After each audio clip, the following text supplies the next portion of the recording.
I want to ask you, Mr. Gupta, as far as market access is concerned, that's been another big talking point. The commitment that India has given to United States of America, and what is it that you get in return? If I may to ask you, how do you essentially leverage this from the industry standpoint in terms of the market access?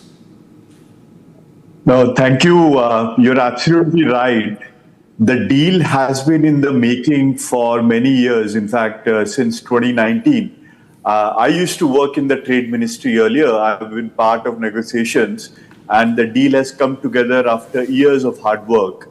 What we have to realize is that who do we compete with for exports? We don't compete with the UK or EU as much. Our real competitors are right here in South Asia, for example. You have Bangladesh, you have Pakistan, Sri Lanka, and then you, of course, have Southeast Asian countries like Vietnam, Indonesia, Thailand, etc. Now, out of all these countries, India has the most favorable deal as of today. We got 18% reciprocal tariffs, which is lower than everybody else in Southeast Asia and South Asia except Singapore, with which we also don't compete so much. So because of this, you will see supply chains across the world realigning and moving to India. And that's a big thing for Indian manufacturing. So for example, anything to produce within, say, mobile phones will have an Indian component. India has already moved up the value chain significantly over there. The process will only accelerate.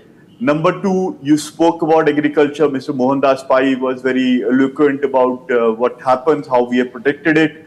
We have to look at what agreements we have signed in the past and have we been able to protect agriculture over there. So, for example, we signed an agreement with New Zealand. New Zealand, in its history, whenever it has signed a free trade agreement, they have always exported dairy. India was the first agreement in their history where dairy was not part of the free trade agreement. In fact, the New Zealand opposition parties took on the New Zealand government for giving India such a good deal. Same goes for EU. So Prime Minister Narendra Modi has been able to protect the Indian farmers, but I would also say that the conventional view of Indian farmers being helpless, Be-Sahara is also not right. Indian farmers have a lot of advantages, including lower labor costs, fertile soil, good climate, etc. India is the largest exporter of rice in the world, for example. So we're very competitive. The American market, which opens up for agriculture, also is very lucrative. Lastly, if you look at the entrepreneurs and the Indian exporters, we have actually done very well despite the 50% tariffs imposed by US. If you look at the last month for which data is available, we have actually exported the highest numbers in the last 10 years in December. Same goes for November.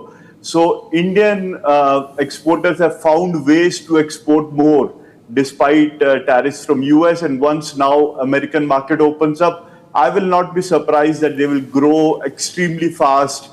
I would even say 20-30% export growth is not inconceivable. In fact, if you look at the American market, you spoke about the $30 trillion market. If you look at American imports alone, they import about $3 trillion of goods and services. India is only about 3% of that. So we have a lot of potential to go from 3% to 10% to 30%. So very good news for India.